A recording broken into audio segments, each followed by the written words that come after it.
Starting again is a rare and powerful opportunity, and what better time to do so than 2025? Heading into the year just around the corner, it isn't just another date on the calendar. It's a clean slate, a chance to reset, and a chance to completely transform your life the way you never thought was possible. Most people let the years go by, each year the same routines, the same patterns. What if this year could be different? Imagine that 2025 would be the year when limitations stopped and you'd released yourself into living the life you had always dreamed about. Will Buddhist teachings for creating meaningful, lasting change ever go out of vogue? They are not about sitting still and allowing life to change for the better, but about purposeful movement, conscious movement toward a healthier you. They teach you ways to get balanced, clear, and purposeful while changing the way you think, act, and live. In this video, I'll show you 7 life-changing rules inspired by Buddhist philosophy. These are not abstract ideas. They're practical steps you can take today. They all speak to the core of living your habits, your mindset, and your relationships, and show you how to break into your maximum potential and bring about immediate change. It doesn't have to be 2025, just another year. It may very well be the year in which your journey is changed. The trick to making that transformation happen lies in these 7 rules. Let's begin with the first step. Rule 1. Take charge of your life. Getting in charge of your life is the first step towards transforming your life. We blame too often for where we are blaming circumstances, people, and sometimes luck.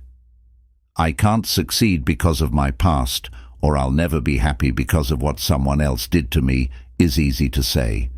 The thing is, your life is your responsibility. The power of self-responsibility is a Buddhist teaching. Life isn't about what happens to you. It's about how you deal with your life. You can do anything as long as you make the proper choices. If you truly take charge of your life, you stop waiting for others to fix things. You stop needing others' external validation, and that power to change has always been inside of you. Think about it. You can't control the world. Other people can't be controlled. However, you can have control over your reactions, over your decisions, and over where you decide to go. The mind is like a chariot. You are the charioteer, and Buddhism teaches us, if you let your thoughts, emotions, and impulses run amok, you will not know where you will go. And then, when you pull those reins, when you let intention move your mind, you can go anywhere you want to. Start small. Ask yourself, what are the places I still feel like I'm lending blame to others or external forces? Maybe it's your career, your relationships, your health. Write those down. Then for each one ask, what can I do that will take back control? You don't have to fix everything overnight when you take charge. In fact, taking charge actually means taking pride in your position in your life and making the intentional step forward every day. Here's the beauty of this principle. From the moment you take all the responsibility, that thing happens and you reclaim your power. No one can hold you back. If you stumble, you learn. If you fail, you try again. It's all about every step, and with each step, you become stronger. You become more capable. Nobody will live your life but you. Nobody will fight for your dreams but you. But it's a heavy responsibility, but it's a freeing one, because it means in whatever place you may find yourself now, or ever have, you're able to create something extraordinary, whatever happens from here. How about we take charge of your life, not just the first step, but the foundation of whatever is to come. You begin to transform your life only when you own your life.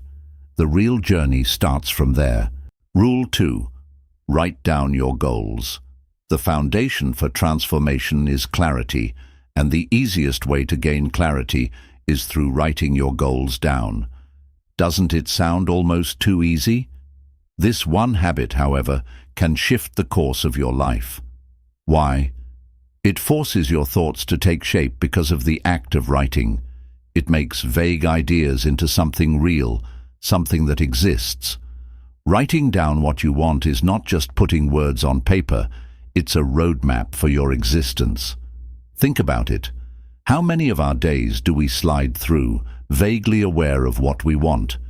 It's like setting sail without knowing where you're headed, so going without direction is pretty pointless. Writing your goals gives you that direction. Intention is a basic Buddhist lesson, and that's why Buddhism teaches us to live deliberately. Live deliberately instead of reacting to life as it comes. This teaching fits perfectly with the practice of writing down your goals. It converts your dreams into intentions, your intentions into plans. Putting pen to paper, it's an exercise in mindfulness itself. You're directing your mental focus, directing your mental energy, and committing to a vision for the future. Here's the power of this practice. When you write something down, your mind starts to prioritize it. It becomes more and more likely that you will become aware of opportunities and build awareness of your actions to further moving towards your goals. Much like you planted a seed, and every time you see those written words, you water that seed. Start by asking yourself, what do I truly want? Don't filter your answers. Write it all, big or small, short-term or long-term. Instead of saying, I want to be healthier, write, I will exercise for 30 minutes 5 days a week. Instead of, I want a better career, write, I am going to learn one new skill this month to help me progress in my work. Once your goals are on paper, review them often. Keep them somewhere you can see daily on your desk, your mirror, or your phone. Each time you look at them, you're reminded of what you're working toward. This practice is not just about achievement, it's about intentional living. It's about taking control of your journey and making each day count. When you write your goals, you're declaring to yourself and the universe, I am ready to live with purpose. So, grab a notebook or open a blank page right now. Start writing. Let your goals lead you into the life you've been dreaming of. Rule 3. Redefine success with meaning success. A word spoken endlessly, never truly our own word. We are told that success is about earning more, owning more, and doing more. Titles, possessions, outward appearances, that is.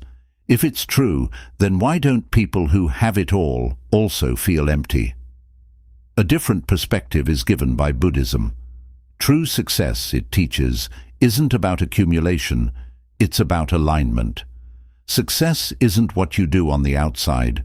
Success is how you feel on the inside.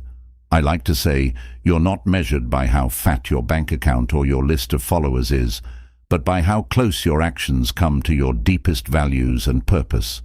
Imagine this.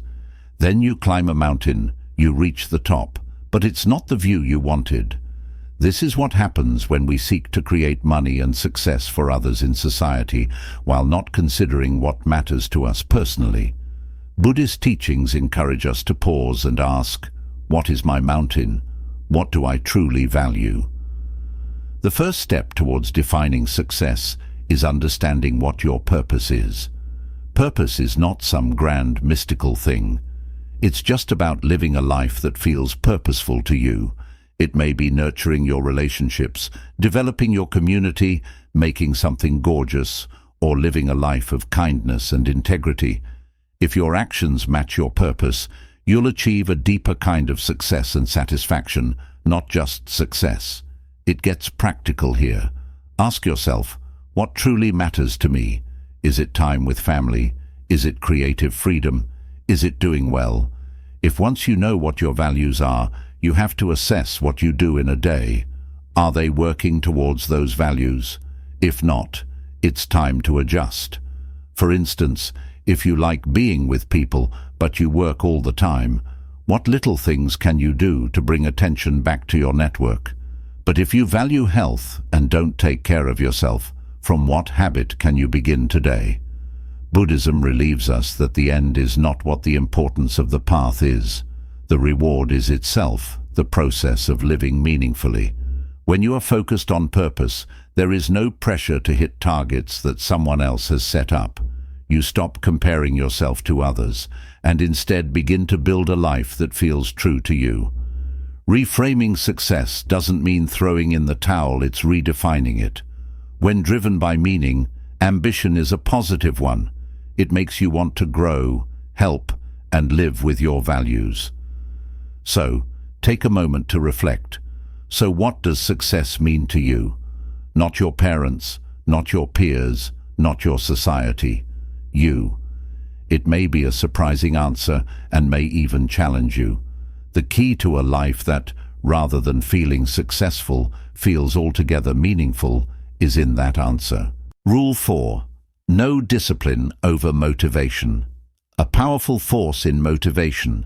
That's the spark that starts a new goal, or new dream, or new path. So what if there is no spark? How do you feel when you are awake, tired and unfocused without even a hint of desire to return? Motivation comes and goes. It's unreliable. It's fleeting. It's where discipline comes in. Discipline is not the act of exerting outer force on yourself, pushing yourself to the limit. It's about creating habits that work for you, even on the days when you don't feel motivated a bit. Intensity itself doesn't create lasting change. It's consistency. To build disciplined habits, you don't wait for motivation to come around. You simply come around. And discipline often gets a bad rap in Buddhist teachings because it seems to be synonymous with a rigid control, or worse, self-punishment. Buddhist true discipline is based on mindfulness and wisdom. It's about creating bad habits that support your values and long-term goals instead of having to rely on short-term motivation.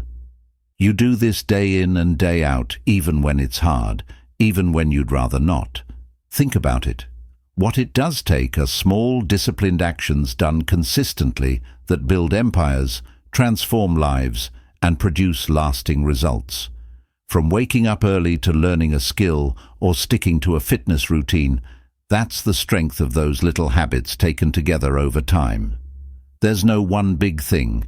It's the daily commitment to show up and work, regardless of what your mood is in the moment. Without discipline, you'd be easier to quit. That helps keep you focused on progress, on emergency dopamine, and away from the distractions, temptations, and excuses. And here's the beautiful thing about discipline. The more you practice it, the easier it becomes. The more you do anything, the more natural it becomes when you do it with intention and focus.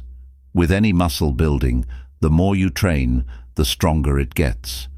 Buddhism simply teaches us to observe our impulses and desires without letting them get in the way simply because they are there. Discipline is about choosing what to do in awareness instead of doing what your emotions or distractions are kind enough to tell you to do. The world is not about force, it's about wise and free choice. When you practice discipline, it allows you to make conscious decisions, and when you make conscious decisions, you follow the life you want to create. Here's an exercise. Let's think about one area of your life in which you're not a consistent person, or maybe it's exercise, reading, or dare I say it, meditation. Now, ask yourself, what small disciplined action can I do today that will make measurable progress in this area? It doesn't have to be grand, I just needed it to be consistent. You may get started with motivation, but discipline will keep you going. Whether or not you feel good doesn't matter when it comes to discipline. It doesn't matter if you are tired, distracted, or overwhelmed. All it does is ask you, what's the next right step? And then, have you do it. When you learn discipline, you break the pendulum of motivation. The life you build is one that isn't based on how crazy-ass inspired you feel on a certain day, but on the habit you've built and the way you've committed to your goals. That's where real transformation happens. Rule 5. Detach from toxic patterns. Until you release what is stopping you from becoming who you are supposed to be, true change can't happen. The toxic pattern, whether a habit, thought, or a relationship, is one of the biggest obstacles to growth. All of us have these habits: negative self-talk, destructive relationships, and unhealthy behaviors. As long as we are attached to them, though, our capacity for growth is simultaneously being limited. The practice of Buddhism is about not attaching ourselves to the world, not in the sense of disentanglement, but in the sense of letting go of things we have outgrown. This is not giving off the impression that you're giving up, as though running from problems, more like releasing what's toxic so you can make space for something better. Your ability to let go and say goodbye to old patterns of reacting causes new space to be opened up in your emotional and mental universe, so fresh air can come in and allow you to have healthier relationships and personal growth. Think about it. As you perform a toxic behavior over and over and over again, you're spending time and energy that could be better spent elsewhere. And it doesn't have to be all or nothing. That is, you can detach without turning everything around at once. It starts with awareness. First step, find out what's not working for you. Ask yourself, what patterns are holding me back in my life? It could be something from procrastination to perfectionism, being in relationships where you feel depleted, to ignoring what you need to do for yourself for what you need to do for others. These patterns not only affect your day-to-day life, but also negatively impact your own future. They're like chains keeping you where you should be. They're anchoring you to the past, keeping you from the life you deserve. Once you notice these patterns, your next step is to detach from them. This doesn't mean that you have to drop people or situations cold turkey. That's just simply shifting the focus. Instead of trying to transform all the toxic patterns at once, pick one to be focused on. They have probably been intuitively letting go of something that no longer serves them, setting healthier boundaries in a relationship, changing the way they speak to themselves, etc. Building a list of the toxic patterns we want to release is simple but effective. For each one, ask yourself these questions. How does this show up in your life? And what does this cost you emotionally, physically, and mentally? Then ask yourself, so why should we let this pattern go? Free yourself from reclaiming your time, reclaiming your energy, or reclaiming your peace of mind, and connect with the positive changes that will come. After creating your list, do small steps every day to remove yourself from removal. For a negative thought pattern, practice turning your focus away when it does come up. If it's a relationship, then start setting clear boundaries. Detachment doesn't come overnight, but through constant effort, it literally gets easier to let go and create space for new, healthier patterns to emerge. It's not about rejection or failure when you detach from toxic patterns. It's choosing to stop holding weight of what harms you. The future is about you being free to be the best version of yourself. When you release old patterns, you allow yourself to grow, evolve, and live life to the fullest. The more you let go, the more space you create for what truly matters: love, growth, and a life of peace. Rule 6. Practice compassionate boundaries. One of the most powerful you can make yourself is compassion. You can support others through it. You can connect with people. You can create some understanding, because that world can seem very divided. But there's a common misconception. Giving without any knowledge of stop offers only compassion. For such was not true compassion. We believed that loving always meant sacrificing your time, needs, and energy for others. But Buddhism teaches us that real compassion does not need self-sacrifice. You need balance. What compassionate boundaries do is give room for kindness and care for other people without violating your own set boundaries and needs. What we need to realize is that it's not selfish to put your own well-being first. It's actually really important in order for you to actually help others. Without borders, you risk becoming burnt out, resentful, or overwhelmed. However, with compassionate boundaries, you protect your energy and make sure that you can still give with abundance and not through depletion. One of the main ideas in Buddhism is self-compassion, or being able to care about yourself with the same heart of compassion you would have for a loved one. You wouldn't let a friend burn themselves out without rest or attention so much. You should take care of yourself too. It's not about shutting others out. Compassionate boundaries are about protecting how much you can give. Let's look at an example. What if you had a friend who constantly calls on you for help, but your help makes you feel undone? The compassionate option here is not to always give and never stop giving. The compassionate choice is to let people know what you actually need in a kind and respectful way. Instead of rolling over and saying yes because you feel obligated or guilty, you can say, "I want to help, but I have to take care of me too." What if we came up with a way to support you other than that?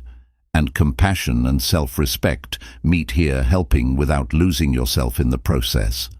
But how do you start practicing compassionate boundaries? First, find out what you need. Give time to hear the message the body, the mind, and the heart have to give. What are your limits? When do you feel drained?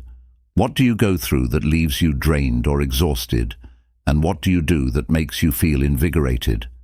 You discover when a boundary must be set by simply focusing on your own needs. Here's a simple practice. When you feel overwhelmed or taken advantage of, pause for a moment. How about, what is my need here? How do I respond so that I'm both compassionate with others and respecting myself at the same time?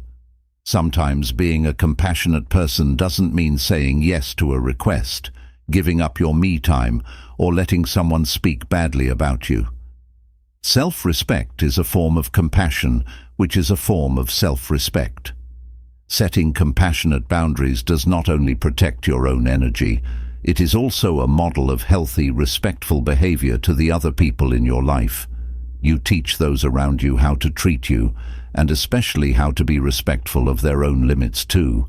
Remember, true compassion isn't about giving nothing away.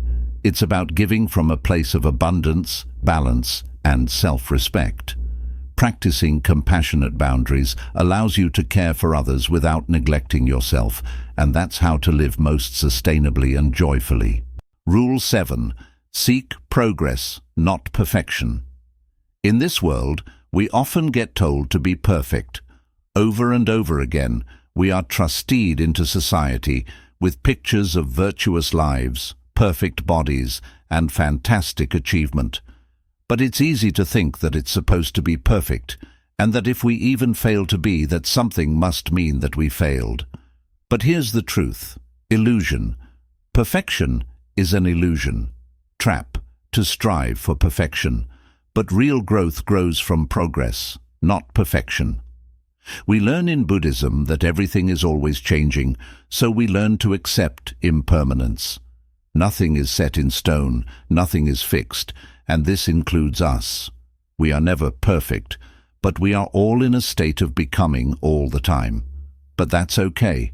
An endpoint, no matter what it is not as important as the journey of growth. It doesn't matter how slow the steps look. All that matters is we're improving, learning, and evolving. Perfection is pursued, and it is frustrating and exhausting. We set the bar so high, it's almost impossible to meet, and when we don't, we get knocked off our feet. However, if we put aside perfection and refocus on progress, everything is different. Rather than fixating on the dream, we start to enjoy small, incremental changes that together build up over time. Buddhism tells us that rather than judging ourselves by an outcome, we should just go with the process. The path is made of every step we take, whether it's big or small. The Buddhist way to perfection is not to strive for infallibility, but rather to strive for being intentionally, deliberately growing towards growth. When we start to focus on progress, it releases the stress of being perfect to instead celebrate the journey we're on. Here's the practical side of this. If you ask yourself, What small, manageable steps can I take today to move me closer to my goal? Instead of worrying about the result at the end, instead concentrate on what you can do now. Being able to read for 15 minutes a day, making a healthy choice for lunch, or taking time for meditation. All these are micro movements that, when engaged as small actions, daily or more often, deliver real transformation.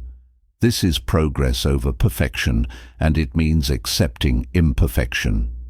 This means that you will stumble, you will make mistakes, and you will experience challenges as you go. It's through these challenges you learn. Each setback is a chance to learn. Each mistake a reason to be more resilient. Also, let's touch on self-acceptance. You take unrealistic goals off the table and begin to accept yourself as you are and embrace progress. That's when you realize that you don't grow in one straight line. Growth is messy, unpredictable, often non-linear. That every step, no matter how imperfect, is a step forward.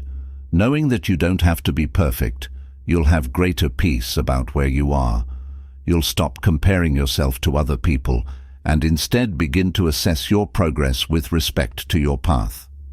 You will quit from chasing after a distant and unreachable goal, and you will learn to appreciate the levels of progress you made already. The idea is not to be perfect, it's to be present and to move forward. Celebrate your small wins. No matter how small and insignificant it may sound, honor your growth. You know that with every step you take, you're getting closer to the person that you're supposed to be. Conclusion. The journey to your transformation starts now. Transformation isn't waiting for the future. Transformation begins now. And you don't have to wait for the perfect time or the perfect circumstances. As soon as you agree to follow these 7 rules, you embark on your journey towards change. Everything we've talked about isn't a concept, in the sense that it's something you learn about and then move on to something else. It's a thing you can use now to create the life you want. In some instances, you are already heading towards something incredible by taking charge of your life, setting clear goals, and making progress, not perfection. There's no such thing as one small step for man, because every step matters and every decision counts. But here's the truth. Action without the knowledge is just a dream. If you really want to change your life in 2025, then you need to act now. Don't wait until tomorrow. Start today. Today, make one change. Write down your goals, set your boundaries, or choose to progress rather than to be perfect. It is a law of life that if you do something small, consistently, it creates massive results. You are not expected to be perfect in any capacity with this. It's about being present in your work and work on the little steps regardless of how small they may appear. That being said, don't wait. Go ahead and take that first step. Change old habits, foster new mindset, and see your life start to open up. Finally, if you want guidance from a Buddhist perspective to keep guiding you on your journey, make sure to subscribe. This is a chance to connect with people who themselves are stepping up to their own transformation and who are here to bring about real change in their life that matters. You're on your transformative journey right now. Take the first step. You know that every choice that you make that will shape the future you want to live.